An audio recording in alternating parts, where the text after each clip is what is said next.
Thanks, Kamal.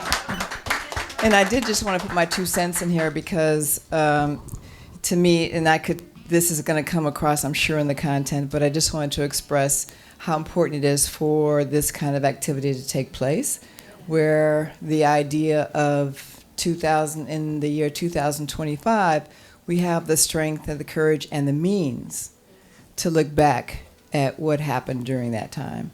The historians, of course, have had this courage for a long time. Now the fact that we have the courage to go back and mark these places to show the evidence that the historians have been talking about. Where have these slave ports occurred? Where were we brought in? How many people were brought in? Is there a physical marker there to remind us of what happened? And even slave wrecks. People now saying that black people have the capacity to go down and mark and look at the remnants of slave ship wrecks. Yeah. Who imagined that we would have the kind of courage that we need to do that right now? So I just want to applaud the work of the Port Markers group, their continuing work, and I'm looking forward to hearing more about what's going on in Georgetown to mark the local port entry point here in Georgetown. So thank you so much.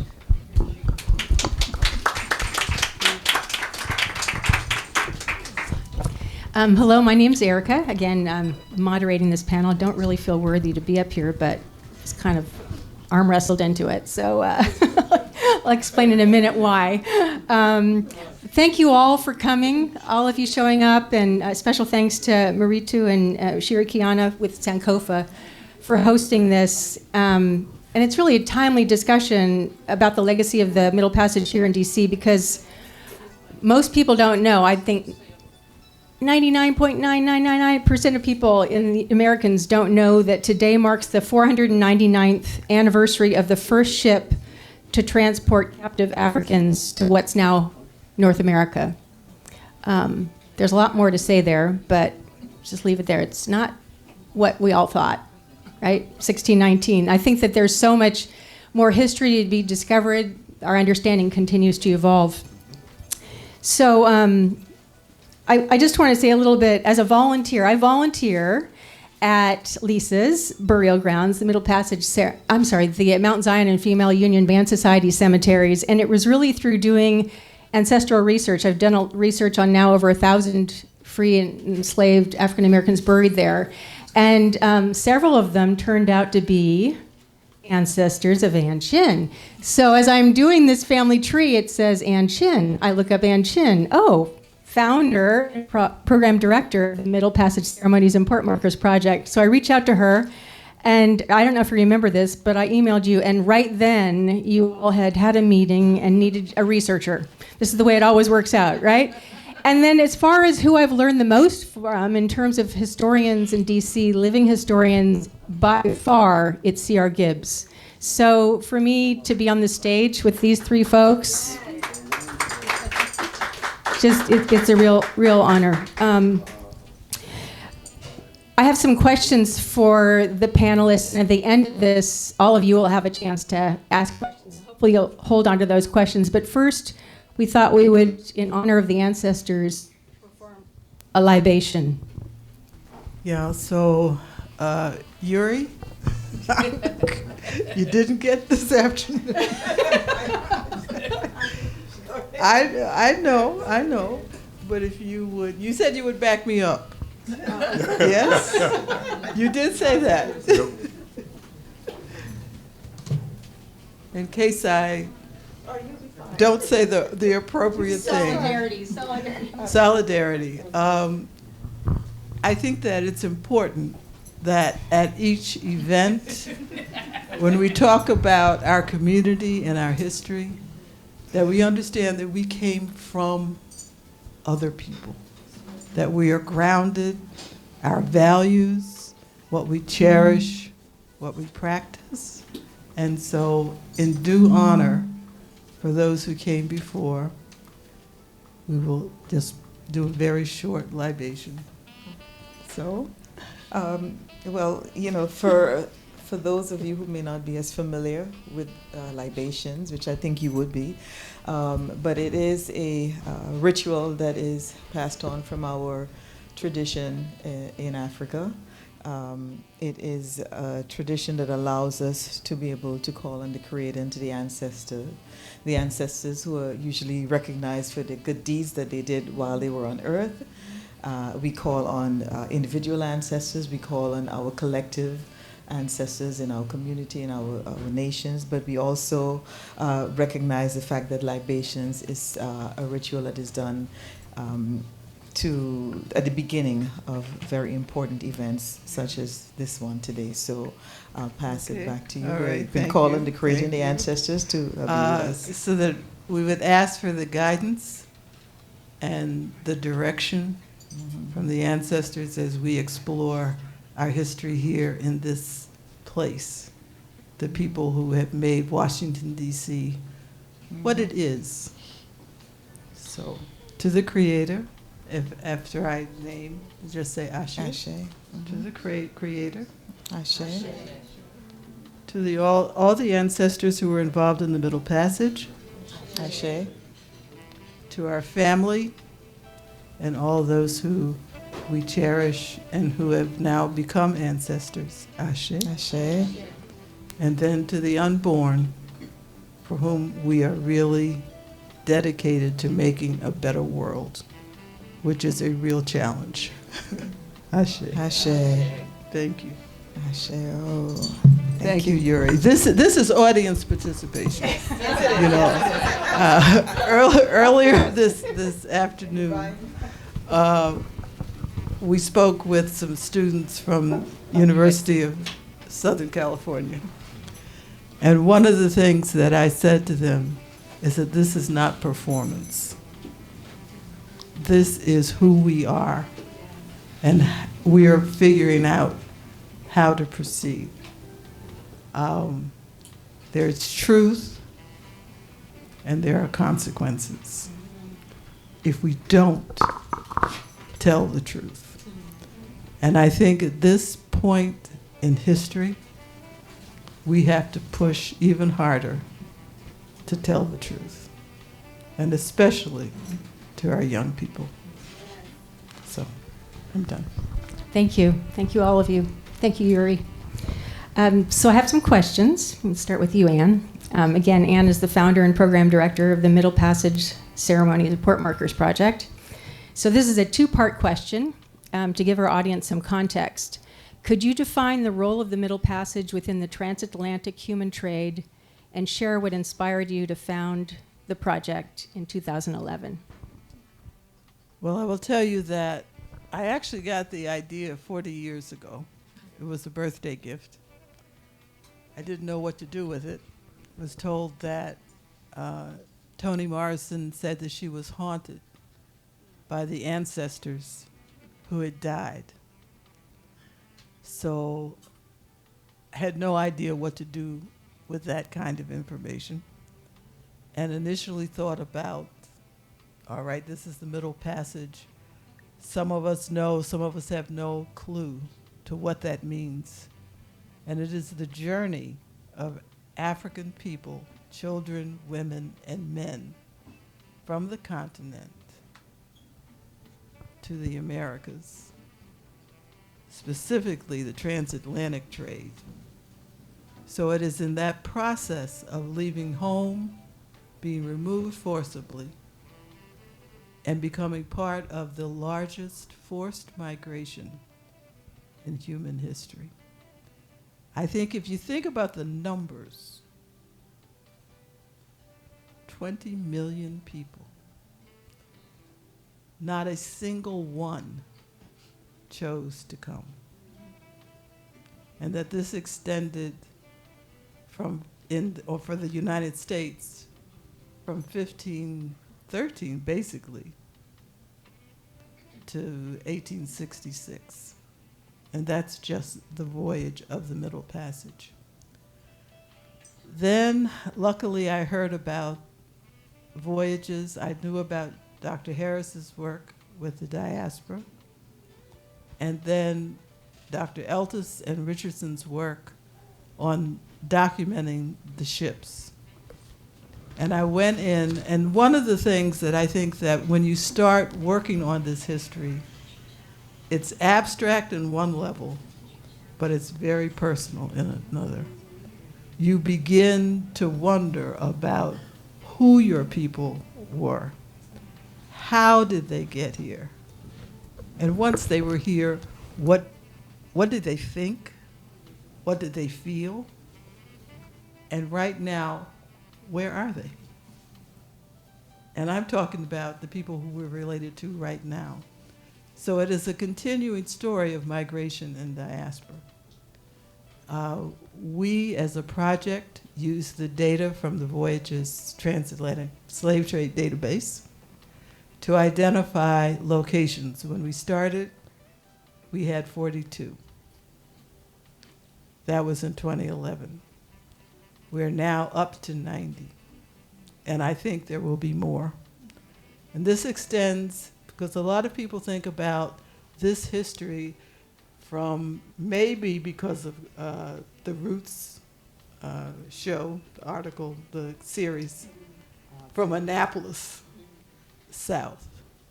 This goes from Maine to Texas. So our ancestors came in these places. We rely on records, primary sources, but we also have information that we use, oral histories. Some people have their own stories, and that has helped us identify ports from, that's how we got from 42 to 90, because we were able to go in and do a deeper research. And we have a team of researchers. That's all that group does. Thought it was important that then, once we got that information, so what? And to realize that the information is not shared. It's not taught. You know, it may be on the bookshelves, it may be in theses and dissertations, but everyday people do not know. They don't know that where they live was an arrival location, was the place where Africans first set their feet. And so we thought, how about a marker? And that's what started. And then it was people like Uri and Adasi. I went to Charleston. How do you do this remembrance work in terms of ceremonies? It has been a learning experience from the time that I accepted that this was what I was going to do for the rest of my life. So that's how it started. Thank you. Really, thank you. CR. From the perspective of an historian, author, lecturer, consultant, and tour guide focused on Black history, could you tell us what was happening in the Chesapeake Bay area in the mid-1700s that catalyzed the importation of captive Africans to present-day D.C.? What was going on is that Europeans were falling ever deeper in love with tobacco. And as other experts have pointed out, the thing that you need for tobacco, you need land and you need labor. And as this addiction grew, they had to bring more people in, if for no other reason than the supply of indentured servants was declining through war and a mortality rate that was growing. So that was, people could see that beginning to come to an end. So they began to step it up, and it wasn't long before the European consumers were ecstatic about it. They stopped even calling it almost tobacco. I mean, they gave it names like the golden weed, the bewitching vegetable. These were some of the sobriquets that they gave to it. They were having a good time, and unfortunately for us, we, more and more of us were brought here in this river of sorrow, and we had to survive as we might. But we're talking about millions of pounds of tobacco not long after the time that Erica is talking about. It was just extraordinary how this grew. Despite a very rough beginning, when they brought early tobacco plants and introduced them to Queen Elizabeth. So she was not an immediate fan of it, but with that kind of profit and potential profit hanging on, well, she got used to it fairly soon. And so did the people that got her involved. Some of the FFVs and the First Families of Virginia and others, it just kept going and going and going. But you have to have, since there wasn't much else here, if I can just talk about my family's native state for a minute, there wasn't a lot here to keep you. But tobacco helped to turn all of that around. And the ultimate irony for me, at least, is the plant was not native to Africa. Except for a small corner of Namibia, it doesn't grow naturally in the motherland. What happened was the force down our throats, causing so much grief, but there was such big profit to be made.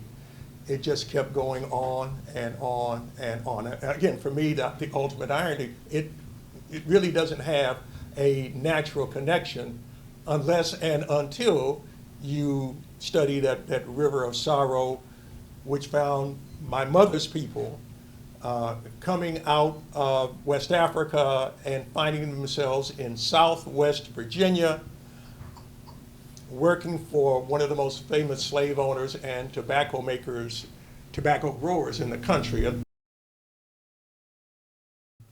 The family name was Reynolds. If any of you, just in case that runs across your mind. And it took it to a different level. And the way we could do it, I know Ann would probably not go along with that, but I did interview my Aunt Grace, who took care of Uncle Matt. Every time Uncle Matt had a number, well, Aunt Grace had the number because she did the calling. They could call someone in Winston-Salem, and they would send money to Uncle Matt. When he got tanked, that is to say, when he got drunk, he had enough sorrow in his life that he didn't tolerate what had happened to him and what he knew personally very well. He would curse his blue eyes. He would curse his blue eyes. And so I said, well, I don't really know about that. Aunt Grace, you took care of him. Is any of that true?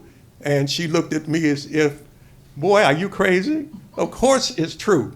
I was there. I took care of Uncle Matt. I know about the number to Winston-Salem, which for those of you who may not be aware, that's pretty much the brain of, even today, R.J. Reynolds and Company. And at one time, they owned everything from Legs Pantyhose to C. Smith Reynolds College. So we're talking about a vast assemblage, again, of wealth, which they did not have to pay for.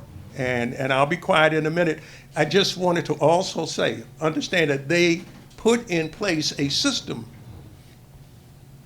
that of lifelong brutality, buttressed by the laws that were meant to keep us. It wasn't, well, we're going to let them go in 50. No, it wasn't anything like that. It is lifelong. It is for our ancestors eternal bondage. And so the laws were set up to promote, contain, and expand where necessary that same paradigm of suffering. Again, I think that's pretty much all I wanted to say, except even today, we have more and more people getting addicted to nicotine. And the last time I checked, and I reserve this observation for my colleagues, as it goes down in the United States, tobacco consumption is going up in Africa. So that's what we got. Did I say he's a storyteller? If you search online, you'll see, you get a taste here of why he's been so often interviewed by the media and in different TV series. And I know we could listen forever. I sort of lose track of time.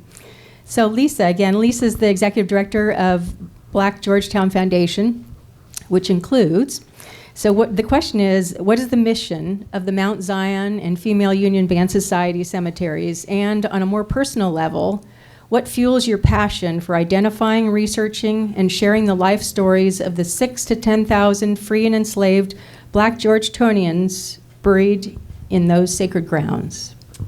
Okay, that's a lot. There's 8,000 to 10,000 people in these grounds. The mission of the Black Georgetown Foundation is to preserve, protect, and interpret the Mount Zion and the Female Union Band Society cemeteries. They were established, one in 1808, the Methodist, the Mount Zion Cemetery was established in 1808, and the Female Union Band Society, which we call FUBS for short, was established in 1842. It's also important to note that the Methodist Cemetery was both black and white at the beginning and the onset of this establishment. It was a church that was established in 1772, which was called the Montgomery Street Methodist Episcopal Church. Today it is called Dumbarton United Methodist. It still exists. And when they bought the land, they had both black and white parishioners buried there, both free and enslaved Africans also buried there. Until 1816, the black members of the Dumbarton Church separated, sick of the mistreatment and non-benefits of the Methodist Church. They established their own church, which was literally at the corner of the cemetery. And that was in 1816, and that makes them the first black church in Washington, D.C., or first black congregation in Washington, D.C. And with that, they also, probably if you Google them, they'll be the first thing that comes up when you Google Underground Railroad in Washington, D.C., because both the people at the church, they use both the church and the cemetery to hide people. And there's a burial holding vault that is on the property, still there, and that's where they used to hide. And we hear this oral history all the time. And so now, hopefully, we're just starting to put some of the pieces together with some of the people in the cemetery and know that they were part of the Underground Railroad, connecting them to other abolitionists like Charles Torrey and Thomas Smallwood. We know that our Reverend Cartwright, who's in the, there might be a question for later, but I'm just going to keep going. So Reverend Cartwright was the first black ordained Methodist preacher, right? And at the time, they just called it the Baltimore Conference, even though he was located here in D.C. I get so confused. But he went around, he was an itinerant preacher, so he was going around PG County and Frederick, and he was all over. And we also have documentation finding him at the same church as Thomas Smallwood. Thomas Smallwood is the man who coined the phrase Underground Railroad. And he attended 2 churches here in D.C. When he was enslaved, he attended Ebenezer, not Ebenezer AME, but Ebenezer UMC today, up on Capitol Hill. That's where he learned to read. And then when he chose his own church, it was an AME church. I can't quite remember the name, but one of the early ones on Capitol Hill that he attended. But we know that Reverend Cartwright was there too at the same time. So we're still researching. I have many projects. So you had asked me what got me involved. One of the things, we start looking at the cemetery like it's a library in the ground. And so each book or each headstone is a cover, and each name is a story. So when my passion is to lift up the ancestors. And my work, prior to doing this, I had no preservation in my background. But prior to this, I have 20 years of working as a consultant with Black civil rights organizations. So I feel like they're very connected. And that the things that I learned through civil rights and now that I'm learning through the ancestors is amazing. All the things, I'm like 50 years old and there's so much I did not know until I take these people's individual lives and start peeling back. Reverend Cartwright, he bought himself out of slavery, then he bought his wife, then he bought his son, then he bought his other son, then he bought his daughter, and he kept going. And they were all different enslavers. Some were in Virginia, Maryland, D.C., and it took him almost 30 years, and he did it. And even right before he died, he is noted in 1848 is visiting Congressman, former President John Quincy Adams, and asking for a subscription, which was money so that he could buy the freedom, this time, of his grandchildren. And this story is not unusual in this cemetery. Everybody was buying their family members. They were all trying to be free. And that's something I had never heard. That was never a thing I heard about. I'm from Pennsylvania, and I know more about the Amish than I can tell you about the black people in Pennsylvania. And they came from the Underground Railroad. I mean, later in life, I found out my whole town was down with the Underground Railroad. That's why black people are there. So it was like, so anyway, sorry I got off. But what fuels me is knowing that this history wasn't lost because it was just suppressed. And now we are reclaiming it with names, evidence, voice, and dignity. And that's why I do the work. And I've got to say, if you all have a moment, just to later on check the websites of both the project and the burial grounds. For the project, you can see the different ports of entry that have been identified and documented along the East and Gulf Coasts and the U.S. territories. And for the burial grounds, we've got a database that is unsurpassed. I mean, there's nothing like it. And I've been to hundreds of burial grounds. Lisa knows that I have a thing about wherever I travel, I visit the African American burial grounds.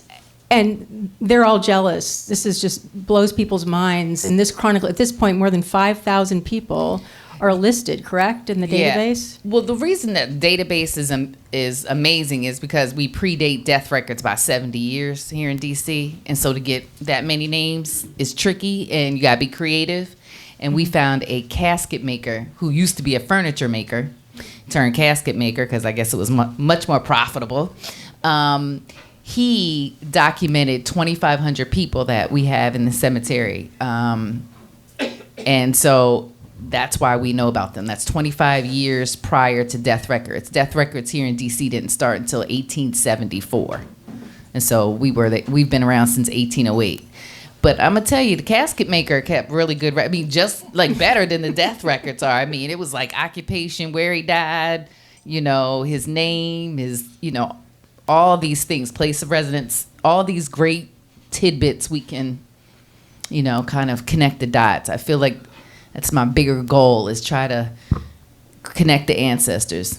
And with the AI, y'all, I think we almost there. How families is trying to find each other? We're about to find each other. I mean, as the descendants of folks, we already don't know many of our cousins. But I'm going to try to put the dots back together. I'm going to work with this AI stuff. So Lisa thinks of it as being like a library. For me, I sort of have this sense of your books and the burial grounds, and then the project. It's like this treasure trove of uncensored, whitewashed U.S. history. You will not get this information anywhere else. It's really no one else is doing this, and it's so important, obviously, nowadays. Okay, next question, Anne. After documenting more than 90 Middle Passage arrival sites and identifying numerous potential sites, could you explain what enabled the Middle Passage, despite the never-ending horrors and inhumanity, to operate for 3 centuries? Well, it'd be one answer: greed. I mean, I think that, and I talk to young people especially, when we start talking about African American history, when we talked about the Middle Passage, they say, "Oh, I don't want to hear about slavery." I don't think of it as talking about slavery. I think about it as our resistance, our resilience, our ability to survive. Everything that this nation espouses, the values, I would say for the most part, our ancestors and those of us in this room believe in those values. We are the contradiction, only in that sense that we believe, and faith is strong. We don't have to look for rationale. And if you only come at our ancestors and our stories based on slavery, you started, I think, on a negative and compromising tactic. I would like to think about the 500,000, and of course people go, only 500,000 came to North America. One is too many. But the 500,000 from whom we descend, the fact that we descend in itself is a marvel.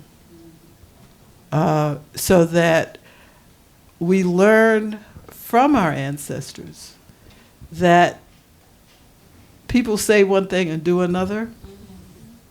You know, my husband talks about it as human literacy. I think that people of African descent are experts, you know, based on everything that has occurred in the last 500 years, that we have figured out time and time again how to hold our own, how to develop, and how to create value, how to even carry a lot of the traditions and mindset from Africa, which we didn't even realize that we were transporting. You know, so as folks think that they were transporting workers or wealth in the sense of monetary, we were transporting what makes this nation. And that, to me, is the real story that we have to tell. And so at those 90 documented sites, we now have about 50 that have markers. And those markers are designed by the local people. There's no cookie cutter. So that it is saying to people, you have value, you have a history. Research it and promote it so that greed is not the underlying factor for how we got here in the sense of once we're here. If that makes sense, I hope. Definitely makes sense. I hear it. Yes, yes, yes. CR. Why do you think the topic of our panel discussion, the legacy of the Middle Passage on our nation's capital, is still understood by so few Americans? And what resources do you recommend beyond your books and films and everything else, a lifetime of work, to those who want to learn more? Somebody must have set me up. I had this conversation today, and unfortunately, with someone who works in the library system, I had to spend way too much time convincing her. But it is an unpleasant subject, and because it is unpleasant, and because people don't want to confront that, I go along with everyone here. I go along with Ann in saying it's a story of resistance. But I encounter often those people who would rather not learn the truth, to pick the pearls of resistance out of the record of suffering and hold those up. Not all dreary, the magnificent resistance, the inspiring stories that show that, and I'm not the first person to say that, and they tantalize us with the question, how is it that a people who had so little were able to do so much, and we who have so much only, we still do so little. We have to tell the children. I think I've bored Lisa once, twice, or 50 times with the story about me going to and not just the first one, but being essentially disinvited from public charter schools. Because I talk about this, not in a way that harms anyone, because my natural inclination is to bring everybody on board that wants to come. That wants to come. I'm not trying to hold back anyone, but it is difficult. I don't always become aware of this. I went to one well-known public charter school. I heard, as soon as I walked in the door, I heard African drums. I said, I have finally found a place for me. I'm going to have a good time. I did one lecture on the Underground Railroad, and 3 young ladies came up to me, and the one in the middle, I guess who was the boldest, said, Mr. Gibbs, I think I want to do what you do. That cut through me.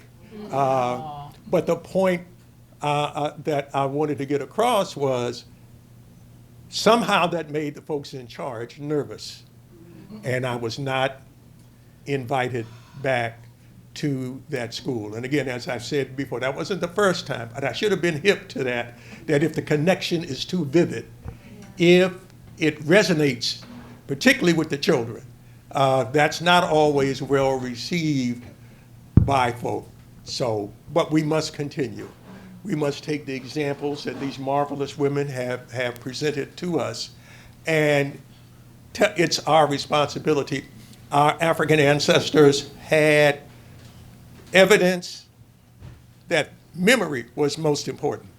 That's the whole thing about griots and jegnas and jellymusas, is these were people who were at the same time institutes in our community, in the village, whose bounden duty was to tell the truth.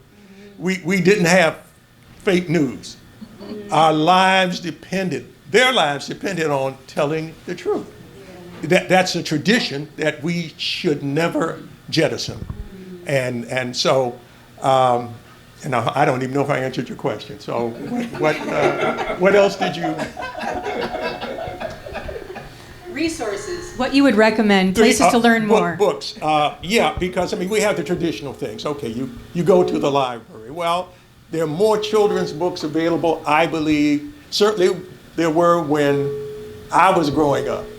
And so whether you do whether you tell the story of Henry and his little box, or Drawn by Water, just Google. You can start at Amazon, but you don't have to finish there. Use African American bookstores. But there are plenty of things on slavery. It's not that we don't have. When I started, we didn't have that many books. I was even told, really not particular reason, because there was no big deal about slavery. Well, it was if you were enslaved and in the district. If you were trying to get their foot off your neck, it was important. But that's what I was told 40 years ago when I got started. It's nothing to it. They had it easy here, and they did not distinguish about it might have been better than Georgia, but that's a distinction without a difference. So. It's pain, it's blood, it is the constant struggle. One example, very quickly, again, those of you who've been with me have heard about just a drive to the intersection of Georgia and Eastern, and go into Jessup Blair Park, and don't go too far in because you'll miss the Wayside exhibit. There was a time when there wasn't a Wayside exhibit that will talk about unique events in August of 1850, and how a coach with one person driving, 2 freedom seekers inside, and the posse was laying for them. And it was, and your children don't believe that. They'd rather see a mythical European in a Western than to believe that this same kind of posse and being turned in, and yet at the intersection of two of the best known intersections I can think of. Again, Georgia and Eastern, but now, and we expect more because of the yeoman work that Erica and Mrs. Chen and Lisa are doing. We'll be able to tell them, if you missed that one, go to Third and Paley and look at that one. But the point is we have to present evidence that our young folk can chew on, that they can digest, because we're working against people who don't want the truth to get out at any cost. And so, I would say, one other thing. When and do the hard stuff, remember Georgetown, and in fact, there were posses all throughout the city, and whose job it was, and many of them were former policemen. So we had at Georgia and Eastern, there was a Mr. Goddard, Goddard. His job was to turn us back and capture us, and so he tried his best to do that. Sometimes we don't tell how difficult it was and the strength that it must have taken for all of this to happen in the face of resistance. And so the children, on more than one occasion, well, I don't know about this. Okay, well, I just gave you a hint. Search it out. You don't believe me? Search it out. Find that little clue, that nub of something that gives you an interest, and follow it out. We haven't always had the internet, y'all. We have not always had social media. The people that taught me would have been happy, to have those. And now we look at the frontier of AI in ways that will help us tell this story. But the telling of it is all our responsibility. And how lucky are we to have in our own backyard the museum, Smithsonian National Museum of African American History and Culture. It's definitely something you can't just do once. I've sort of been struck by how, I don't know how many times I've been since I moved here in 2019, over a dozen. And every time, because I've learned so much from the stories unearthed through the burial grounds and with the Middle Passage sort of discoveries of new ports of entry, when you have more knowledge, you can experience more in that museum. And so for me, it's always like a whole new experience to go back again. Lisa. As the burial grounds date back to 1808, I know you'd like to be able to trace what became of any of the captive Africans disembarked at Georgetown and determine if any of them or their descendants are buried at the cemeteries. Why is this research so challenging? Oh, well, like I said before, we predate death records by almost 70 years. So it is very challenging, and you have to be creative. And like I said, we are trying to rebuild our library index, right? And so being creative with the caretakers, but in Georgetown particularly, I have made friends with a lot of the historic sites, so I've been able to access their archives. And I know, speaking to the elders, it wasn't always a thing you could do. And Georgetown used to deny they had Black history, which is really telling because it wasn't until 2021 when the plantation home right beside the cemetery, so their plantation home is called, everything is called Dumbarton, but they're different places. This is called Dumbarton Museum House, and it used to be the first U.S. Treasurer's house, and so that's how they interpret it. And so the interpretation year was from 1799 to 1814, and then they skipped to 1928. So, there's a lot missing, right? So they didn't know a lot, about that first family because they went and moved up to wherever Sidwell and St. Albans is, right? So we don't know a lot. But they don't talk about the next family. Well, during COVID, some of the young people that worked there decided they were going to do some research. Come to find out, there's the people, nobody, it just drives me crazy that I started working in Georgetown in 2019 and nobody from these plantation homes had ever thought about their enslaved people, like where they might be buried. Not one time, like nobody. I had no idea. When I met Anne, had to tell her some of the records I found, and she was like, "Oh, them the people." I'm like, well, yes. And I was like, well, nobody's saying nothing. All these historic sites. And so, but in 2021, we found out this woman named Gracie Duckett, who had come from Prince George's County, and her children were mortgaged to this same family, which I had never heard of. These are all things I'd never heard of. I'm learning all the time that children can be mortgaged, that people can be mortgaged. And so they were mortgaged. But I'm still trying to find out why her children were freed before her. So the children were freed in their 20s, but she was not free. She was a life-term slave because she did not get free until her enslaver died 2 weeks before DC emancipation compensation, which was good luck for her because her enslaver left her $30 annuity that she received every year on the death of the enslaver. Had her enslaver not died 2 weeks before, but 2 weeks after DC emancipation compensation, yes, Gracie would have been freed, but her enslaver would have been paid and Gracie would have gotten nothing. So a bit irony, but worked out for Gracie, I guess. But she only had 12 years of freedom. And so so that's why this work becomes real passionate. But what's even more interesting is that I found Gracie in the records of the church as an enslaved woman attending church. So all the way back to 1830, she's going to church at least twice a week. And I'm like, man, that's like, you know, like all this. She's not just an enslaved woman. I found out she's a mother. She goes to Mount Zion Church.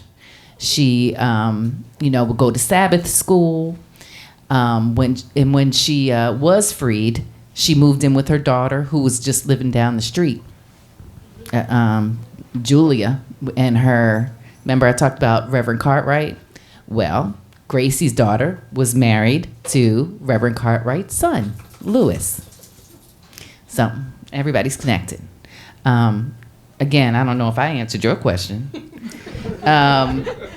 But you can tell each life is like a rabbit hole. Like there's they're no all end rabbit holes. to what you can learn about folks, and as you go deep down, and you're searching for an answer, but then you end up finding answers to questions you hadn't even occurred they to get you. more questions because that was like apprenticeship, mortgaged, all these different terms around slavery. The fact that the Methodists, at least I'm learning a lot more about how Methodism looked at slavery, and a lot of it was because they started saying they didn't believe in life term limited or term life or whatever, lifelong slavery. They were requiring their congregants to limit it, which would be like 20 years for the women and 31 for the men. And then I think the average age of living was like 35, right? But somehow a lot of us had some really strong, good genes because them folks in December, we got people that didn't die till they were 100, 112. Eliza Williams. That's right. She died at 112. And she met George Washington when she was little, and she was obsessed with him. But he patted her on her head when she was around, 6, and told her she was a sickly child. She probably wouldn't last long. She lived to be 112, and I think he died at, 50, 60? So, yeah, he don't know nothing. Okay, Anne. Several of your own ancestors played consequential roles in the history of Georgetown, D.C., and beyond. Could you share the primary challenges and legacy of one of those unsung heroes? And I'm going to put his picture up on the screen. You made her choose already.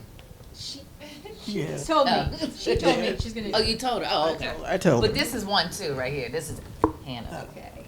That's my Okay, great-grandmother. This is her husband, Alfred. Of course, we knew about Alfred Pope in terms of our relationship with him in the family.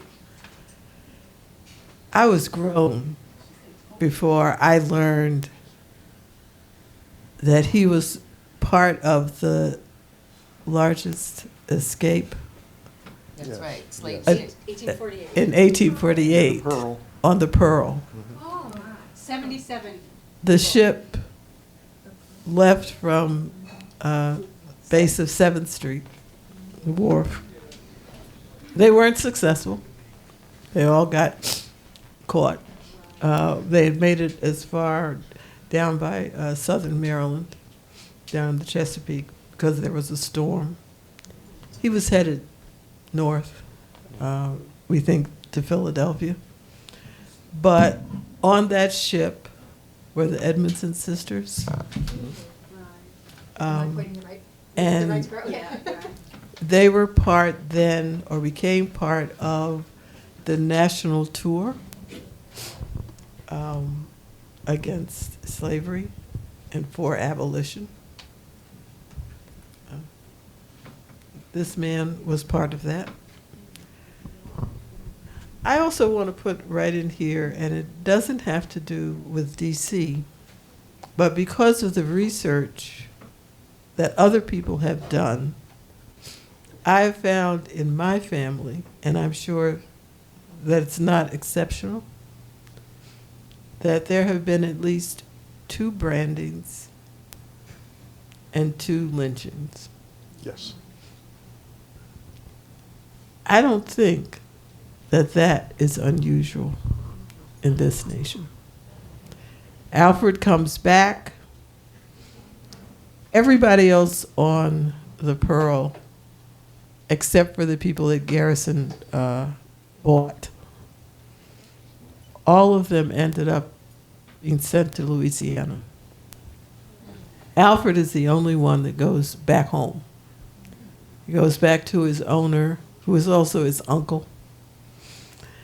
And his uncle asks him, "Why'd you do that? I mean, you walk around Georgetown, you got a job, you got a family. I mean, their second child was on the way. Why did you do this?" His answer was, "Because I don't want to be anybody's slave." And I think that's straight across the board with every ancestor we have. Not only did they not choose to come here, but once they got here, they were enslaved. Nobody wanted that. So I always, I think about Alfred. He's quite a patriarch. He had 10 kids. But to me, he says it all. I don't want to be a slave. Don't want to be anybody's slave. I think that even though the ship didn't succeed at reaching north, freedom, that generated so much conversation. Like if you look in the newspapers after that, how much conversation there was on the Hill about slavery. People for it, against it, dialogue. So it wasn't a total loss. Plus, 4 of the people here, when you look at the most famous Washington, were on the Pearl. So Or connected to the Pearl. I think Jennings is not. He wasn't on the Pearl. he was an organizer. He was helped the organizer. Yeah. So that's the other thing. In this community, in this Washington, D.C., there's always been an exchange. There's always been a connection that people made. That's how information got circulated. That's why this country was scared to death about Haiti and has kept Haiti in its position from this point on, because it symbolized what black people will do for freedom. I mean, there's so many stories. There's so many connections across the board, across the diaspora. We're not isolated. And I think that if we think that we are, that also hampers us. So, CR, as co-author of the seminal book, Black Georgetown Remember, you want to hold it? Oh, they had to leave. She had a young son, so they had to leave. But you don't have the book, do you? It's in the front. It's by the register. I can see someone's going to go and get it now. Could you explain why the percentage of black residents of Georgetown dropped from almost 40? There it is. This is the book. How many? Like Third edition. third edition. Like, it had to have exceeded your expectations. A bit. And you have to understand, the university didn't want this to go past the anniversary printing. And when I say anniversary, okay, we're looking at the 200th anniversary, I think it was, of Georgetown University. So we'll do something and let the colored folk have that one shot. But the interest in Black Georgetown, remember, never died. It never died. And so when we got a further boost, because you cannot keep the ancestors down. You cannot keep the ancestors down. When a book related to this, it was River Cross My Heart by a young woman named Rena Clark. She wrote a multi-generational story about black folk in Georgetown, about Georgetown. And the thing that seemed to capture the interest was that was made one of Oprah's Book of the Month Club selections many years ago. And Georgetown, never missing an opportunity to sell more, realized, oh, we got a moneymaker on our hands. And so the first reprinting of Black Georgetown Remembered had a gold sticker on it. The book behind the book mentioned. Oh my goodness. Yeah. So, and I think the gold sticker adds to the price. It certainly, gives us more to appreciate. But from that time on, it's never been out of print. And we're very grateful to have it still around, to be in its 30th. All right, so we might have gotten to 35 by now, I don't know. But it still retains its interest, and we are glad to have it. I am deeply honored to have made a contribution to this book. And despite the fact that, I got it up. I'm reminded of a guy named James Perkins, who was an agent for Franklin Armfield's slave prison. And he haunted the slaves' prisons at two locations. And one of them was McCandless Tavern in Georgetown. And so he personally, from the 1820s down to the 1840s. He never got out of the slave trading business. He was so fascinated, I guess, with the money. Some people gave it up after a while. Mr. Perkins did not. So he was someone steeped in that business. He seemed to be short one conscience, but he didn't go into another line of work or anything like that. And when we go back and look at it, we must take into account that there was formidable opposition to any form of black freedom, and there would be people who would seek, even today, to make money, to offer excuses, to say, oh, well, it wasn't that bad, which is some nerve if you actually have no personal knowledge, ain't even got a rumor that we loved to be slaves, but all of that stuff is coming back. The stuff that I was taught when I first started, all of that nonsense is coming back, which means that we must be vigilant about the truth. We must. So the rest of that question was, can you explain why the percentage of black residents dropped from almost 40% to about 4% today, and share a little about the once vibrant black neighborhood of Herring Hill? We're looking at Herring Hill, bubbled with activity. It was the centerpiece and point of black life in East Georgetown. There were black folks in West Georgetown too. We just don't have them perhaps as tightly documented as we wanted to. But to show that even in a community of 800, between 800 and 900 people at one point, they begin to vanish. Gentrification. We have the culpability and operation of hostile agents on Capitol Hill and in the DC government. We're looking at the Alley Dwelling Act of 1936.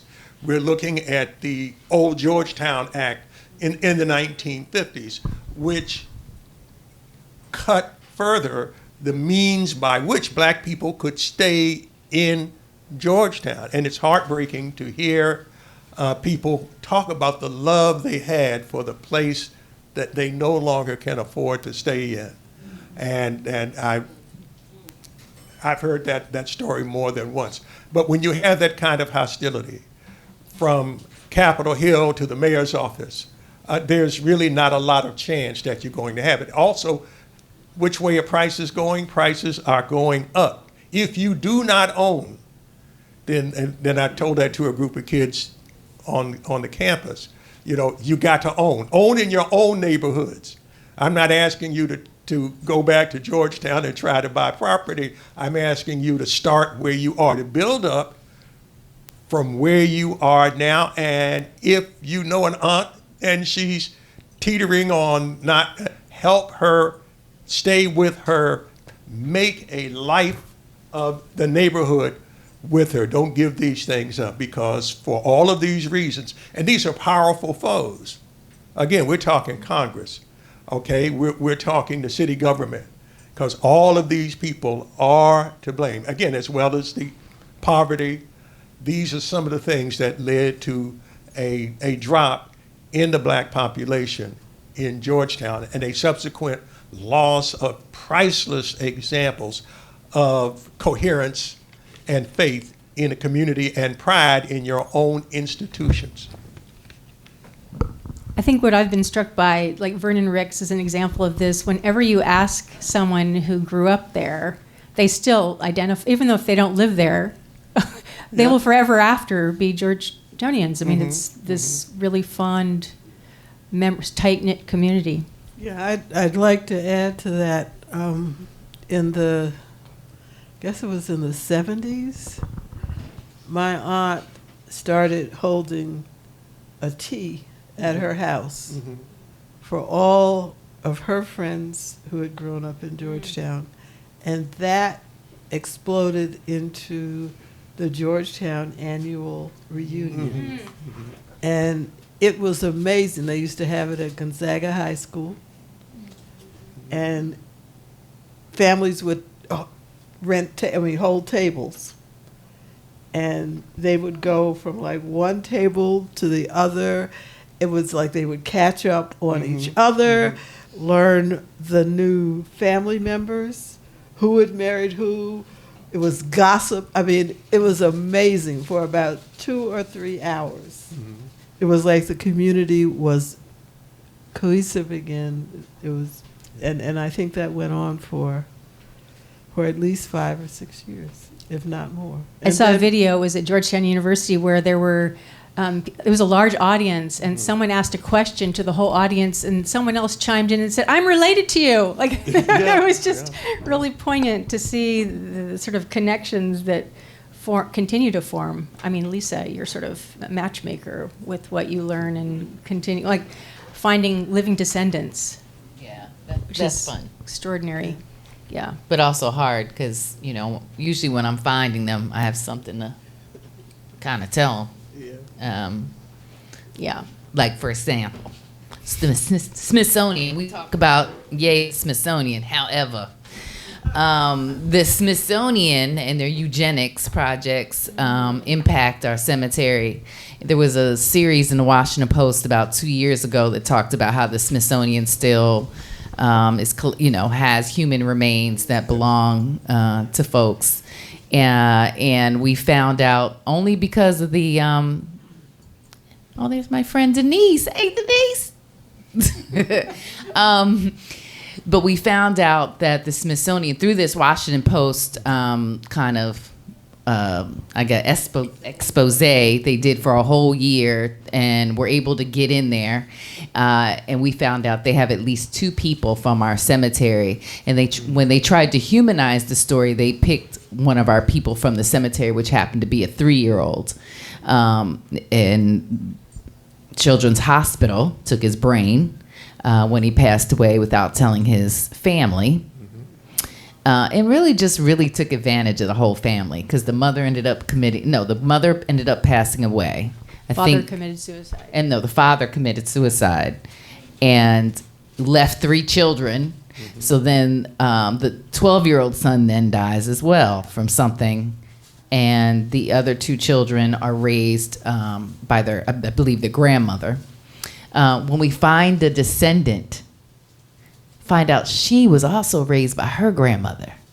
And I felt like, man, like the cycle. Yes, like not even knowing, like they never even heard the story. They don't even know what happened, and this is part of their family. So those stories are amazing. And so we found the descendants, and we're still, but here's the thing, the Smithsonian hasn't released any Black human remains because you have to ask, but you don't know. So that's the weird thing, right? So you have to ask for the remains back, but you don't know, and they're not going to give you the information. So so we're really working, because we're not like Native Americans. We're Native Americans.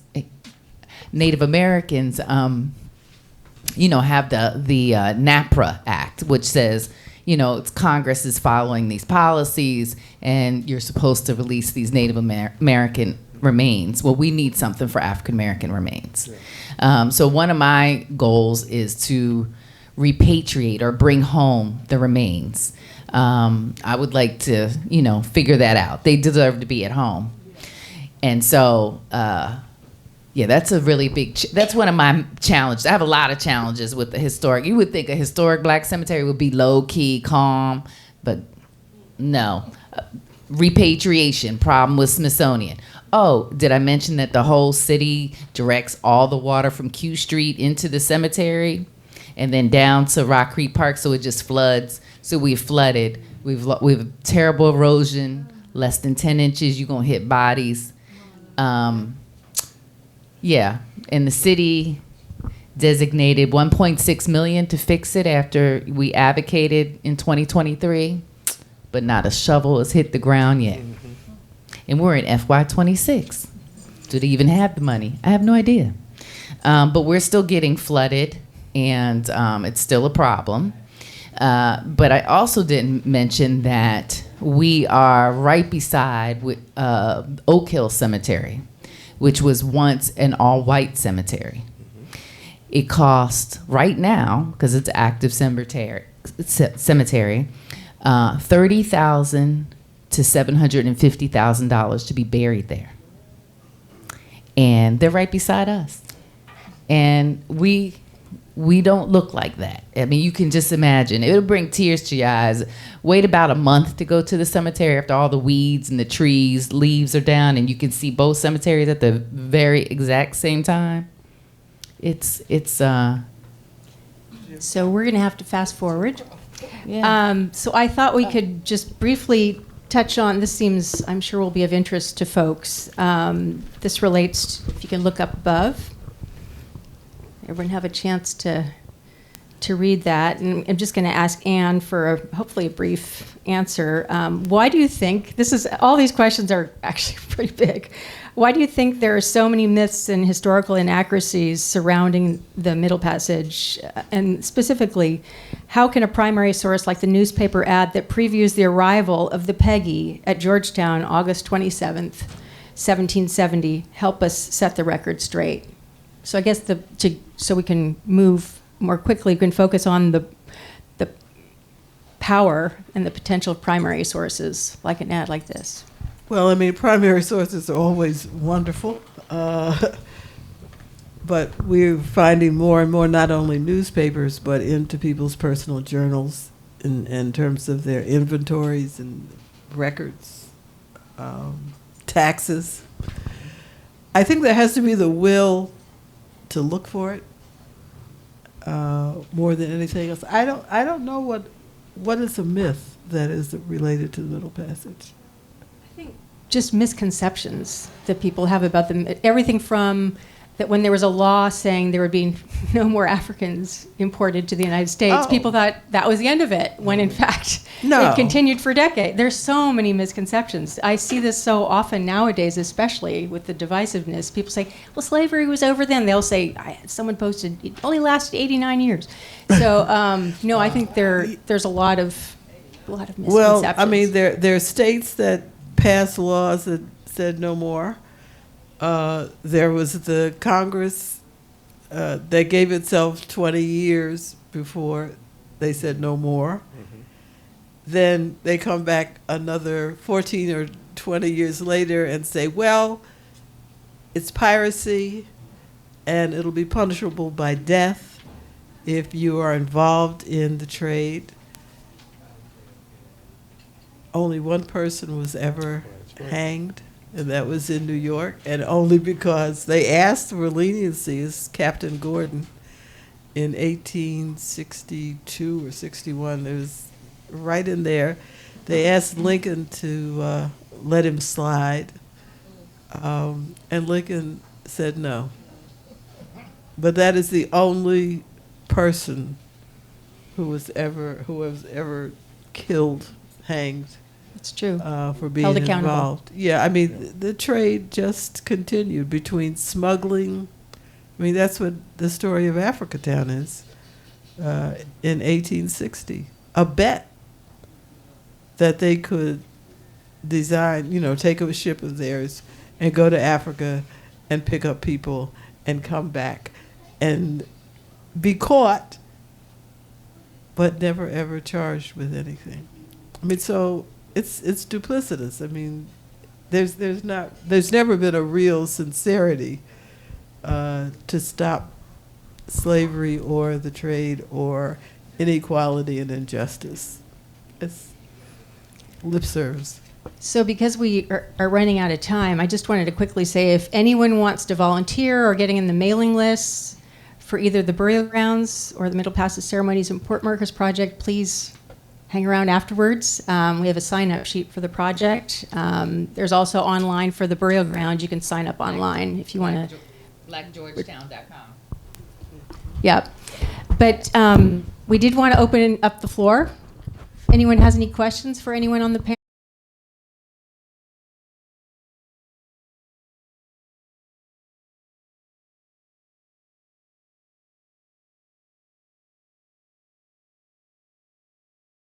You are flooding the space, and they never said what the space was, and that was early 90s. But now that you say that, when you made that analogy of the flooding, it made me remember that, oh, we were flooding the cemetery. Sorry. I think it was by design. I mean, we They had have no no idea, open water right? Because there's a source. park there, there's a swimming pool. Excuse me. Wasn't Volta a cemetery? Isn't Volta Park the former cemetery? It's part of some cemetery. Yeah, it was a former the Excuse me. Presbyterian Right. cemetery. So if you worked for Parks and Recreation, the aquatics division, part of learning neighborhoods where your pool was located, we had to learn the history and the dynamics of the area. And so we learned about Georgetown and how the rich lived on the top of the hill and all of the poor lived at the bottom, and the sewage that didn't exist, I and don't think that's true. the flooding and all of this, that, and so where white people lived up by, what's the school you named earlier? That is a myth.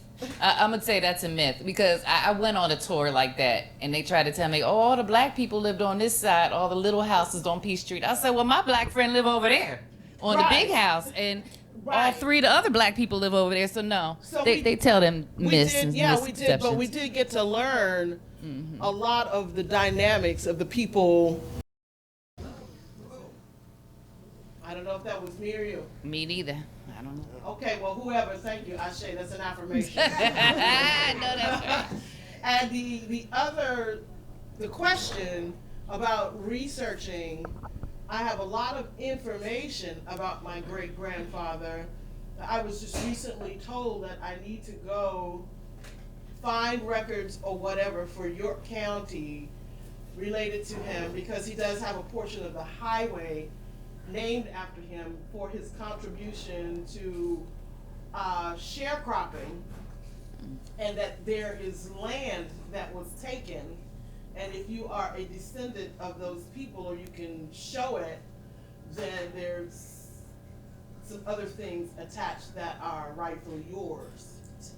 But I don't know how to research that. So at the end, or when we get to talk to you on one-on-one, I'd like to know how to do that, because he was honored for taking the corn crop, which was their sharecropping crop, and monetizing it even further to teach people how to make blackstrap molasses. I wish you luck if it's South Carolina. It is. York County, South really wish Carolina. you luck. Yes. But document, get everything that you can and explore it. Okay, thank you. Any other questions? In the front, here. Thank you. Yeah, South Carolina's right. Thank you. I think that it's, my name is Sheila Walker. I'm a cultural anthropologist, and my issue is the global African diaspora. So I think it's wonderful that you are finding all these places in the United States that have no idea how involved they are in this story. I, as a cultural anthropologist interested in the global African diaspora, I'm impressed by the fact that there is so much more to this story beyond the United States. The whole Atlantic seaboard is pockmarked with all these places. And not only, I was at the United Nations, and I was looking at the Ark of Return on the Esplanade, and there's a plaque that has the names of places we know about, that we've heard of, as points of embarkation in Africa. But then there are all these other names. I mean, there was Gorée, but then there's Portugal. And I thought, what? I went swimming there. It was a great place to swim. So that the places, I mean, I think that the rest of the Atlantic world is exactly like what you have found in the United States. There are all these places that have not been acknowledged in Africa and in the Americas. So the plaque that I saw, it didn't have all the places even I know about in Africa. So the story is so much larger. And I'm sitting next to the person who made me aware of the global nature of the African diaspora, Dr. Joseph Harris, who did a map, 1990? 1980? I don't know. 90? Okay. He did a map. I think it was 1990. And he did lectures using this map. And I went to all the lectures I could go to. His wife said, other than me, you're the person who's most seen him talk about this map. So that map of the global African diaspora has become the way I see the world. And I had to tell him I was kind of mad at him, because I said, you're making me tired and poor, because I'm trying to follow all your arrows. And he said, oh, I didn't go to all those places. I'm an historian. I went to the archive. But you're an anthropologist. You have to go to those places. So I did all that. But I think it's very important for us to know that this story that we're just learning about here is so much bigger. And there are all these places in Turkey and in India, and I don't know where all else you went that I am still trying to follow in your footsteps. But I think that it's important for us to understand that it's not just us, it's the world that has been impacted by the global nature of the African diaspora. And thinking about, is this just a story of slavery? Not to me. I'm impressed with when Africans arrived in the Americas and all the other places where Africans arrived, from day one, they had to begin to create new systems. So if you look at the Americas, look at all the spirituality systems, look at all the linguistic systems, the culinary systems. They didn't come from Europe or Native Americans. They came from Africans who put their foot on the soil of the Americas someplace and realized they had to create everything. So when people talk about Afrofuturism, I think we've been doing that for 500 years. Thank you. Thank you. Anyone else? Hi, everybody. Again, I think one of the notices that came out about this event tonight said that you guys would be talking about your plans for the 250th anniversary. So I know that the markers are a definite part of the plan for next year. What are some of the other things that are planned? I have a 250th proposal out there that we just started. We launched where we convened. I partnered with Reverend Bill Lamar from Metropolitan AME Church, and we convened. We put an invitation out to churches that were established prior to 1870, and what we want to do is document Black presence. And so these were white and Black churches, and a lot of the, Black churches emerged out of these white churches. And what I've learned in doing my research is the white churches have the earlier story about our ancestors. And a lot of that they didn't take them stories and follow them over to the next church. They just kept them over there. So I'm learning about maybe Reverend Joseph Cartwright over at Mount Zion. He's also mentioned in the books with the white folks, but then his mother is mentioned in somebody over there, right? So it's like we're putting the stories together, and so my goal is to convene these churches, help with their preservation, archiving, doing workshops. But we also want our personal connection is to connect them to the cemetery and discover 250 people or more in a project and name their names. And we just had an amazing example of that where this work comes together. After we did that meeting, we had over 20 churches show up. Somebody from the Catholic Church, Holy Trinity, contacted me, and he just said, I just want to say how important this work is, and I'm so glad you're doing it. I had a man, had someone who's doing research at Christ Church, Georgetown, which is a very conservative Episcopal church. And he said he knew that the person there was the enslaver, and their enslaved person attended Holy Trinity, which is so interesting, right? So the enslaver goes to the Episcopal Church. He allows his enslaved person to worship where he wants. He goes to Holy Trinity, and he called to ask him, do you have any information about him? He said, let me look him up. He looks him up. Here, he's married. He married a free woman in the church, because that's one thing the Catholics did do. They did marriages. And so he married a free Black woman. They had 8 children. They were all baptized at Holy Trinity Church. He was manumitted or bought his own freedom 8 years after he was married, and he is buried at Holyrood. So he went from the slave man, he was a slave, that's all we knew about him, to being a father, a husband, a devout Catholic, and buried at Holyrood, and a free man. And so I'm like, that's what I want. I want to start naming them and giving them their respect. And so that's my 250th project. It's a little more than that. I also want to work with blockchain. I attended the HU Blockchain Summit last weekend, and using blockchain to do historic preservation. And when people think about blockchain, they think about crypto and Bitcoin. But the foundation of blockchain is taking a record and making it permanent. It cannot be changed once it's in the blockchain. And so think of it more like data entry.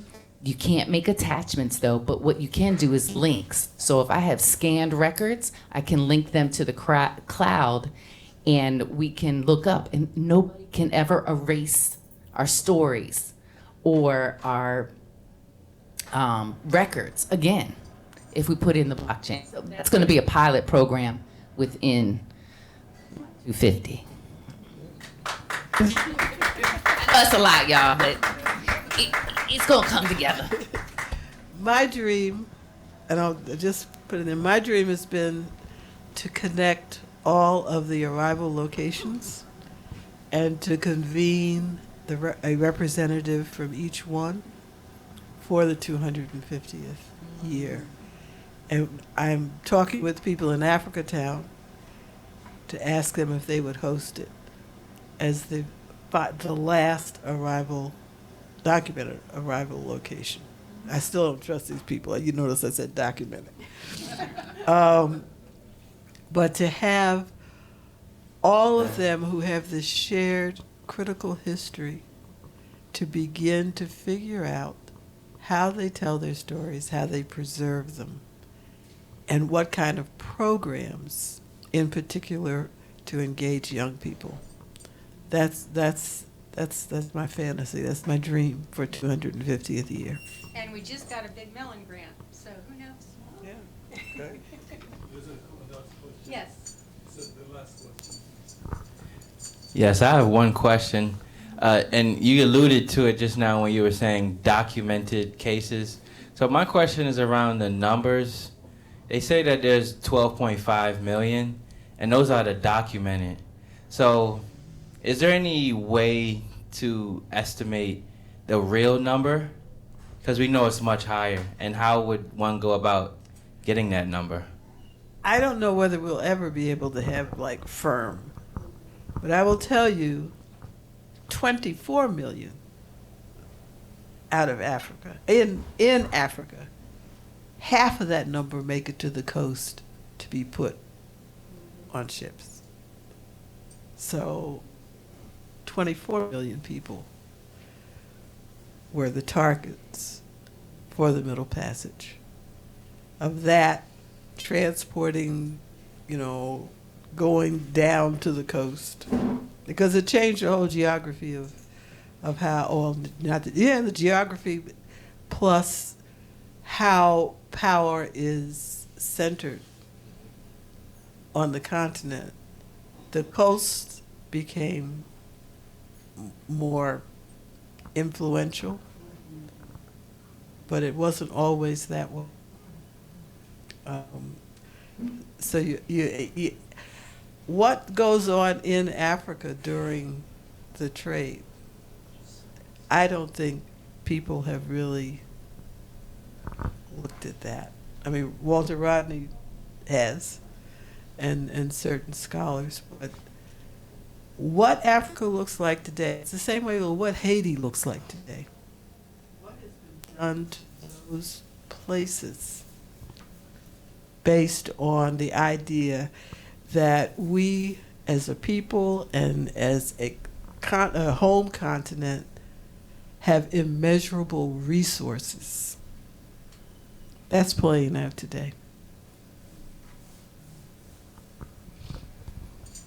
Okay, unless there's a burning question, burning doubly question from the audience, we're going to go towards ending it.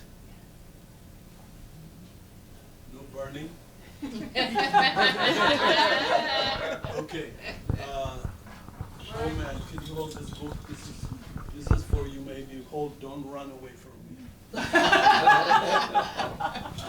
have to conclude with him. But let me just put it. When we did the research on doing the film Sankofa, there was over 360 slave forts in West Africa alone, the size of American football field. These are still there.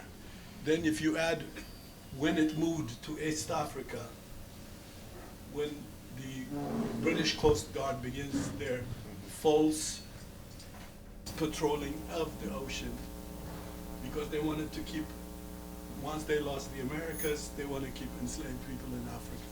In that period, Pembia, that whole East Africa, Zanzibar, another load uncounted of Africans going through Cape Town into the Americas. So it's not calculated because, again, this history is a history of fly people, in my view. I just finished a film on Ethiopia. This old man here is the one I was looking for. He was hiding from me. He was very crucial because of the role African Americans played in the Ethiopian-Italian War in 1935.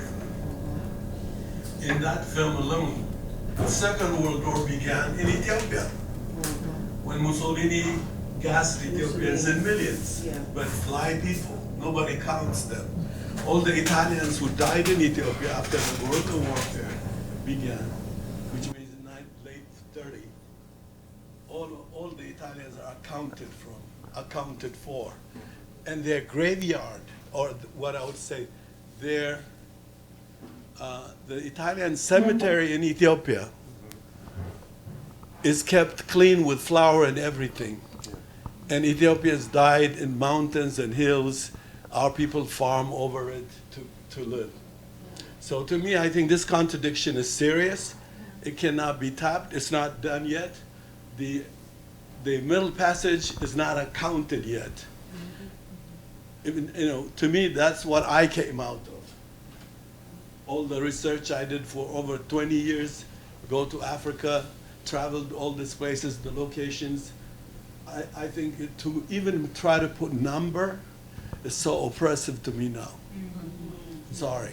Now, the other thing is, we are presently doing a film on the Maroons of America, not going north to Canada from Georgia, but from Georgia going to Mexico. So we have a project we're doing now. It's over 30 hours. It's going to be. We don't care how. We're not guided by PBS or anybody limits of things. It's going to be over 30 hours because we're tracing from South Carolina, Virginia, the whole Great Dismal Swamp, runaways who did not go this way but went southwards to Florida, Oklahoma, Texas, Mexico. We went all the way to Mexico. You have relatives who speak Spanish. We interviewed them. They're runaway, authentic runaway African descendants. They still remember them. Now, the way memory is transcribed is what I was fascinated, my sister, especially with your research. In this, for example, from Oklahoma, Texas, all the way to Nacimiento, Mexico, they meet once a year, like in Brackettville, Texas, they meet every September, and then the descendants come with their grandkids. In the headstones, they find their ancestors, and that's how they keep the lineage of history. So for me, it was the most enlightening. It puts shame, the one we have here at Howard there. It's dusty, but it's the most authentic archive I've ever seen in my life. People's archive, not a bourgeois black people's archive that tries to cross-dress between white museum, black museum, schizophrenia. But let me come to my point. We have, those of you interested in checking this area, there's a book called by Joshua Giddens, The Exiles of Florida. It's very important for you guys to see. It says, the crimes committed by our government against the Maroons who fled from South Carolina and other slave states. We trace this whole lineage. This is a congressman who wrote this book.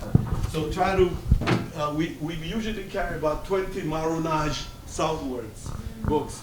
Then you have to really get hold of the land before we die. This is Black Seminoles history all the way from Florida, because that's the longest war the U.S. waged, the Black Seminole and Indian Seminole War. They trace all the way to Mexico, their descendants. Try to get hold of this book. Is very important because it ties into this research.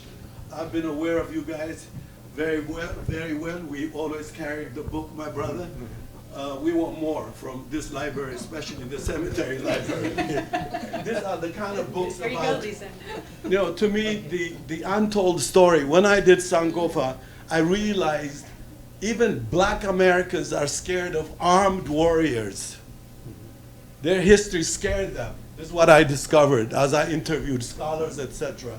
Because these black people did not play with, they were playing toe-to-toe with white America's idea of warfare. Yeah. And so for me, this part of history equalizes also the point my sister was talking about, resistance. What attracted me is, I'm attracted I'm not attracted by many crazy things about African Americans. I'm from Africa. What I like, what keeps me alive is their history of resistance. Mm-hmm. And that's why I spend my time without resource to do these films with my wife, who spoke first. Now I want to come to my brother, if you forgive me. I don't know how many of you know, this is a giant brother from Howard University. Yes. Joseph Harris, Professor Joseph Harris. I go to India to know about him because that's how Howard is. I paid my time at Howard for 43 years, but I was in Bombay and somebody, Indian students, young people, heard me speak in a panel discussion on African cinema, and they asked me to meet me in the middle of the night. I was scared to meet them in a hotel, but they were like dark-skinned Indian folks. And they said, we're Africans. We came from Africa. We didn't want to ask you in public because we would be attacked by the Persian Indians. And therefore, there's a book by Joseph Harris called Africans in Asia. And he's under my nose at Howard. I had to go to Bombay to know about my brother. From that time on, he's my hero. When you were in Senegal in that Pan-African meeting, I told you, you are my hero, seriously, because to me, they opened, young people there reading your books was so much meaning to me. And I've always missed you. I wish you would, I'm finished with the film now, and you're going to see it by hook or by crook, the Ethiopian-Italian War movie. But, in my research, you are the heart of it for me, my brother. You've always been a hero to me. I don't know why you were hiding from me. I had a camera pointed at him waiting. He didn't show up. Today he shows up, I'm having a heart attack. Sorry. So I'm giving him this book. I was given by the writer. The other day we had a book signing called Du Bois, Ethiopianism and Black Internationalism. The writer's going to hate me because he gave it to me, but I'm going to give it to Professor Joseph Harris. And this is a gift. And I didn't write it, but the brother who wrote it was here. You are a major cornerstone for anybody researching on African American role in the Ethiopian history or Ethiopia's role in the African American. I'm indebted to you as an Ethiopian. You've opened my eyes always, and you'll see, I got more information than you'd ever dreamt because you set me in motion. I found black folks burning Italian stores with film. I'm talking about not photograph, film images I found hidden in archives of African Americans burning Italian fascist stores in Harlem, Chicago, and Petersburg. So I took it away, I took it further. I would like you to come and see it. I want you to see it. Thank you for coming and blessing us. I don't know which one of you brought him. I want to also be grateful to whoever brought him, because I was like, you can see I'm still excited because this film I'm doing it's become five parts. It's 10 hours. It is from A to Z on the Ethiopian-Italian War, including the African Americans who went to the war. I found footage of your pilots, like the Chicago brother, with the emperor in Ethiopia, with film footage. Wow. Okay? So I want you to really know I am working. I'm doing the homework you gave me. I've retired from the plantation. I have a full-time filmmaking career. There's a sister in the back I want to acknowledge. She just finished a play. I don't know. Where are you turning? Huh? You. Can you get up, sister? Can you stand up? She's young. Joseph. She's an accomplished jazz musician, sister. Piano is amazing. But she just finished a play. I wish you were invited. I wish they showed you on it. What was it called? Ethiopia. They did a play. It showed in Baltimore, D.C., and you are in it, in my view. You dug it. Thank you, my brother. That's a young lady. You should know we're keeping it up. Professor Sheila, thank you for coming. You too also, everybody knows you, especially. Have you seen our film on Ethiopians in India? Yes. You did? Yeah. She has a good film. Yeah. Yeah. She has, I don't know how many people know Professor Sheila. She has made a lot of documentary tracing Africans all the way to Asia. It's very, very important films to see. So thank you so much, moderator, speakers. It was a very enlightening, educational.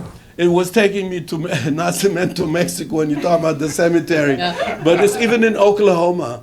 I went to 10, 12 cemeteries because I realized that is how they archive their lineage every holiday. They go and the kids retrace the headstone and they say, this is my great-great. And these are documented by federal government because they were fighting the federal government. So they're documented by the government. It's not just like a nationalist black person claiming something. These are facts by, the bureaucracy itself. Thank you so much for coming. Forgive me for my incoherence, my sister. You look very...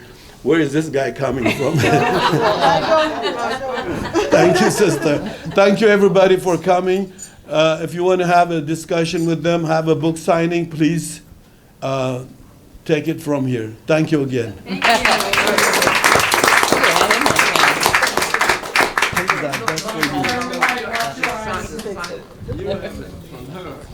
No. It's not signed. Okay, I'll give it to you. Okay, that I can do.